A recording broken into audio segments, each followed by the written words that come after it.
Do you ever wonder why change is so hard? Over the last 5 years, I have been studying the process of change and transformation. In fact, I have assembled a team of scientists and researchers to demystify the process. And the whole reason I started doing it was because during our advanced workshops and our progressive workshops, we started noticing people having very significant changes in their health and their life. And I wanted to break the process down so that I could teach it better. It turns out that if you give people sound information and they begin to learn that information, once they understand that information and they can turn to the person next to them and explain it, they're beginning to wire that information in their brain. If you then can give them the proper instructions and set up the environment for them to actually practice it and feel safe enough to do it, a lot of people will get their behaviors to match their intentions and actions equal to their thoughts. When they do it properly, they're going to have some type of transformation. Now, my passion is to measure that transformation. And if I could measure that transformation and interpret the measurements, I should have more information to teach transformation the next time. And if I could measure that transformation, then I would have more information to teach transformation the following time. And the idea, of course, is to close the gap between knowledge and experience. And people around the world are beginning to apply some of these principles to find out that change isn't as hard as they thought it was, that there is actually a way to do it. Where your attention goes, energy flows. And that's an important thing because unconsciously you do this all the time anyway. So if you wake up in the morning and you start thinking about all the people you have to see, the places you have to go, the things you have to do, the objects that you own in your known familiar reality, as you place your attention on those different elements in your external world, your energy goes in that direction, and the side effect of that is, on a more probable than not basis, your body is going to follow your mind.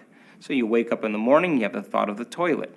The moment you have the thought of the toilet, your body follows your mind to the toilet. You have the thought of the coffee maker in your kitchen, and the next thing you know, your body follows your mind to the coffee maker. While you're drinking coffee, you have the thought of your shower. When you have the thought of your shower, your body follows your mind to the shower.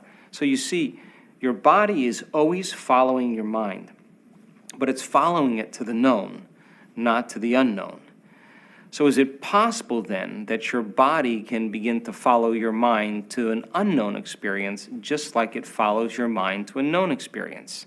In other words, if you keep investing your attention and your energy into a new future and you keep revisiting it every single day, and you use an elevated emotion as energy to drive you to a new future, is it possible then that your body could follow your mind to a new experience in your life, just like it follows your mind to the shower every single day?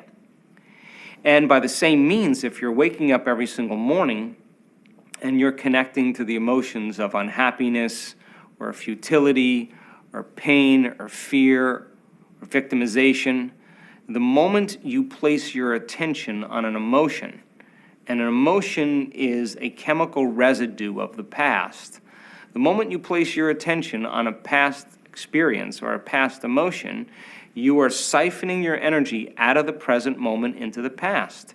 Now, most of those emotions that you experience are connected to memories of people and things and objects at certain times and places in your life. So then as you get in touch with the emotion and you correlate it with someone in your life or something in your life, you're activating the circuits in your brain from the past, and your attention is going into the past. As you begin to think about all the people you have to see and the places you have to go and the things you have to do in your known familiar reality, if your attention is on the known, you are siphoning energy out of the present moment into a predictable future. So most people's attention is either going into the familiar past or the predictable future, and their energy follows. And so now all of their energy is completely commingled into their experience of linear time. And they have a past that they relate to, and they have a predictable future that they anticipate. And they're very, very, very rarely in the present moment. So If your outer environment, if your personal reality, think about this, everything in your personal reality, what is it made of? Bodies, people, objects, things, places, and linear time. That's how we relate to our three-dimensional reality. So your personal reality is made up of all those different knowns in your life. So you have your outer world that's made up of objects and things and people and places, your physical reality, and then you have your inner world of thoughts and feelings. So if where you place your attention is where you place your energy, and a lot of your attention is on your cell phone, and your cell phone is connected to your WhatsApp, and your WhatsApp's connected to your texts, and your texts are connected to your Twitter, and your Twitter is connected to your Instagram. And then, of course, there's your Facebook, and then you have your computer, and you have your emails. Then you have your job, and your boss, and your coworkers, and your enemy, and your family, and your partner. You have your kids, you have your parents, you have your in-laws, you have your friends, you have your siblings, and your face, and your body, and your pain, and money, and the news, and all your attention is going on to all these different aspects of your outer reality. It means then, if you're shifting your attention to all of these objects and people and things in your outer reality, then you're driving energy away from you. All of your attention and your energy is flowing away from you, and you have very little energy in your inner world of thoughts and feelings to create something new. In addition to that, all of those things and objects and people and places that make up your personal reality are already known to you. So then as you put your attention on them, you're putting your attention on the known. And if you keep your attention on the known, you'll keep creating more knowns in your life. Every one of those things has a neurological network in your brain. Every one of those elements is already mapped in your brain. So when you get out of balance and you get stressed to the smallest measure, the act of getting stressed and getting emotional begins to produce a certain amount of chemicals in your brain that begin to arouse the brain and body. The rush of adrenaline and cortisol that's created from the hormones of stress causes you to try to keep everything in your life controlled, to keep it predictable, to keep it orderly.